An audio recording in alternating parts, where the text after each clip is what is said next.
Hi and welcome to the Ruby Tuesday. My name is Ruben and this is my review for Netflix's original movie, The Boy Who Harnessed the Wind.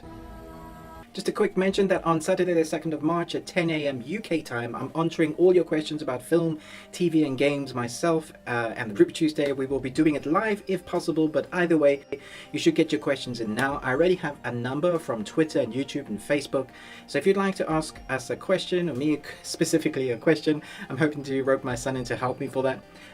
Then better get your questions in now so I can prepare for then. But for now, let's jump into the review. The Boy Who Harnessed the Wind is written and directed by Chiwetel Ejiofor, and yes, I did have to look up on Google and a bunch of other places how to pronounce his name properly because I wanted to get it right. Chiwetel Ejiofor. This is his directorial debut for a feature film, but he has been acting in features for many years. Features like 12 Years a Slave to Joss Whedon's Firefly movie Serenity. The Boy Who Harnessed the Wind is based on the book by the same name. It's about a 13-year-old boy in Malawi who invents an unconventional way to save his family and village from famine. The book and film are based on the true story of William Kawamba. As you can see, I'm wearing something very different to what I usually wear. This was made for me by a beautiful African lady in Tanzania, or Tanzania, however you would like to pronounce it. I believe if you're local, it's pronounced Tanzania. Anyway, I grew up in South Africa, well, for the first 16 years of my life. I love Africa, I love the culture and the people. Africa is filled with equal parts violence and beauty, poverty and prosperity. There are places in Africa that is really thriving, and then there are places that are worse than ever.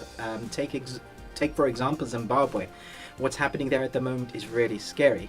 Anyway, why am I telling you all this? The reason I'm telling you this is that in my reviews, I'm always trying to be as unbiased as possible, but this one might be slightly biased because when it comes to films that are filmed in Africa, some of my favorite films are filmed in Africa, like Tutsi, which I thought was incredible, Blood Diamond, I thought was amazing. In America it's bling bling, but out here it's bling bang. And I try to be as unbiased as possible, but my love for Africa may seep into places of my review, and I may be inspired by certain aspects of the film that others may not be. I don't know, but I thought I would just say that up front. My wife and I watched this together a couple of weeks ago, and from the get-go we were thoroughly engrossed and emotionally entangled in this true story. Firstly, I should say that Chiwetel's directing here is excellent. He has managed to capture a glimpse of Africa through some phenomenal directional shots, through some phenomenal acting. They shot on location, which really helps create the mood and tone they were going for. It's a visually captivating film. The backdrop of Africa set to the story of hope works. I just don't think you can capture Africa on a fake set. You need the real thing. I think the look of the film and the visual style, the cinematography is stunning. That has a lot to do with filming on location. I think the choice really paid off. The movie, as I said, is based on the real story of William Kawamba. Maxwell Simba read for the part, and Chiwetel said that out of all of those that auditioned for the part, Simba was the one that acted with his eyes. He didn't do much physically, but told the story through his eyes. There was so much going on behind, like just in the facial presentation of what he was telling through the eyes, and that's why he got the job. And I have to say, I think that's true.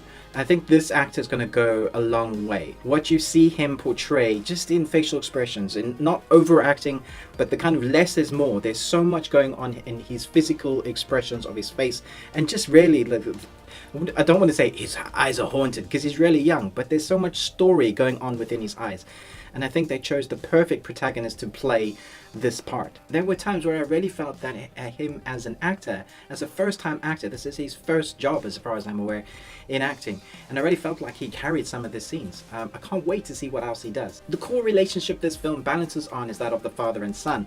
The father desperately wants to save his land, and he's very much set in the old way of things. He's set in old school ways. The son has an incredible brain for inner workings of mechanical machines and wants to help, but he wants to do it in a different way.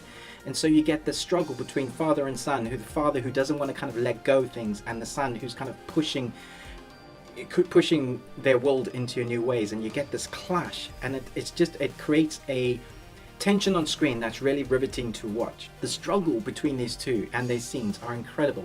In fact, all the acting in this movie is really good. There's actually a lot going on in this film, and it touches on a lot of themes without detracting away from the core adventure and relationships within it. It touches on education. There is this pride in education that the film kind of touches on. They're trying to show how much kids especially in Malawi and in Africa, they take education as a real privilege. And it was really interesting to see how that kind of played out. When you can't afford to go to school, what do you do? Do you fight for your right to learn? Will you do anything to get there? And it kind of plays with that, and it makes you think as well at the same time. It also touches on religion. Seeing a Muslim and Christian boy be best friends without religion kind of getting in the way was quite something to see. The film has something to say and perhaps teach us, but it's not preachy. It's not kind of saying you must do this is how you should live your life. But at the same time, it does make you think. Chiwetel presents the audience this slice of Africa. He doesn't shy away from showing the hardships, but he also shows just how beautiful relationships are in those hardships are in those hard times. So by the time the film ends, you should be inspired in some way. Fun fact about this film, it took lots of meetings and props and filmmakers to make the windmill that the boy made from the textbook. The boy was just about 14, and he put it together from a book he barely understood. So it was interesting how much brain power it took a bunch of adults and then just kind of one boy with a bit of help. The story is very inspirational and does have a lot more going on than just the title suggested. In fact, if anything, I would have suggested that maybe the title should be changed. I spoke to a couple of other film reviewers and my wife, the other people who had the screeners before it was released, and they do agree with me that the title is a bit of a spoiler. It's probably my only real gripe of the film, and I don't know that it's a big issue. It's just that the whole way through the film, you were always waiting for the boy to harness the wind. And if you've seen the poster or the trailer, then you know how he is going to do it. So when you get to the end, it's not as big a reveal as I think it could have been had the title been changed to something else. But having said that, it's not about the end, it's about the journey getting there. And I think they've done a really amazing job showing these characters, showing what they go through. The Boy Who Harnessed the Wind looks beautiful. The acting is gripping. The score perfectly encapsulates the story and tone of the color of the film. And Chiwetel's directing is excellent. I can't wait to see what else he gets his hands on, because if this is his directorial debut, then wow. So as such, I'm going to give this film a B+, an A. I don't know where to give this. It's a really great film. You should check this out. Chiwetel Ejiofor. There have been a few people moaning about the fact that this film is another film about Africa in poverty. And then, as I said before, there are places in Africa that are thriving. But if that's all you see, that this is a film about Africa in poverty, then I would ask you to kind of have a look at what else the film is saying. Because what I see the film is about, it's about hope, family, love, and change. And it deserves to be seen by your eyeballs. Thanks for watching my review of The Boy Who Harnessed the Wind. If you like my content, please consider subscribing and hitting that bell. Look out for more reviews and trailer reactions, as I've always got lots coming. But most of all, until next time, live long and Tuesday.